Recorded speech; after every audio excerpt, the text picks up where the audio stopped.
Good day, everyone. We are the group 2 and we're here to discuss to you the lesson 1, unit 2, which is examining one's predisposition and tendencies.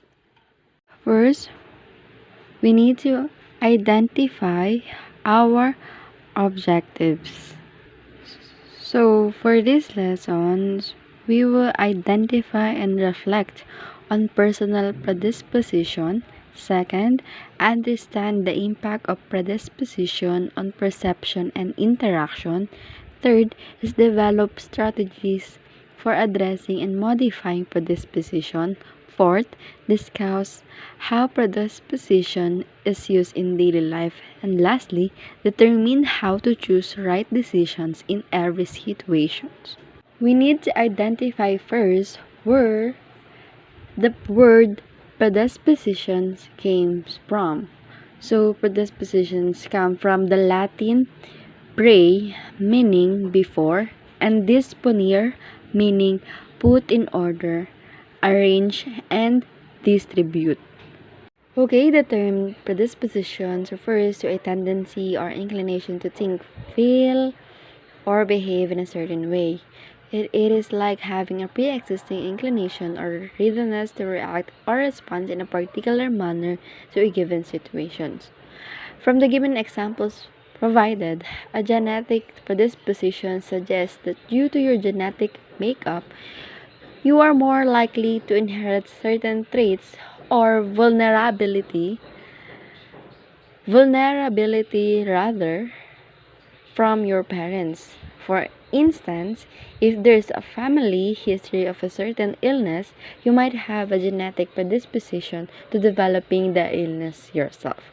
Second example is if you know you have a predisposition towards getting car sick, indicates that you are prone to experiencing motion sickness during car rides. Because you are aware of this tendency, you can plan ahead by avoiding it like before a long drive to mitigate the likelihood of feeling nauseous or unwell.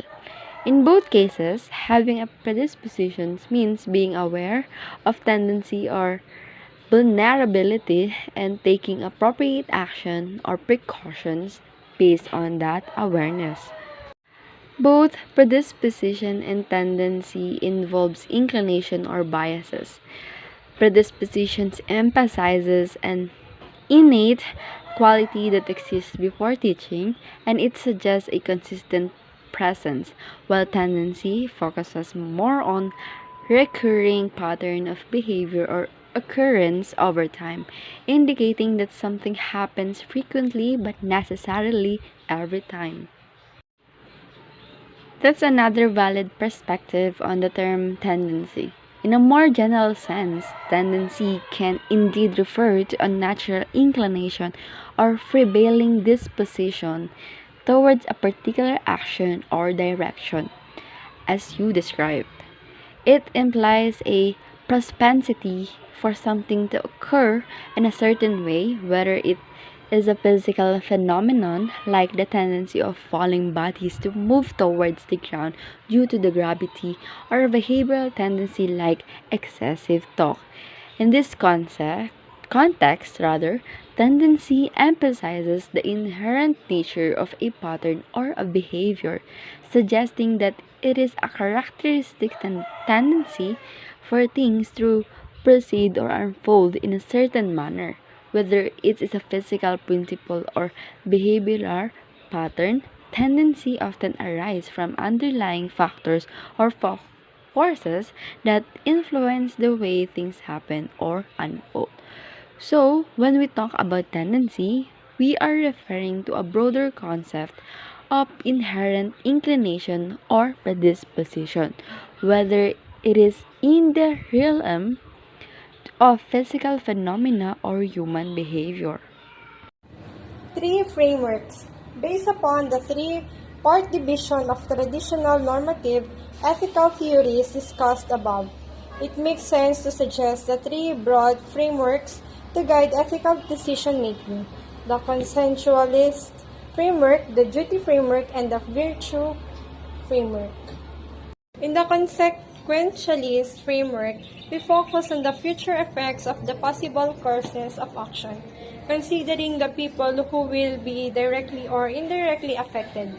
We ask about what outcomes are desirable in the given situations and consider ethical conduct to be whatever will achieve the best consequences.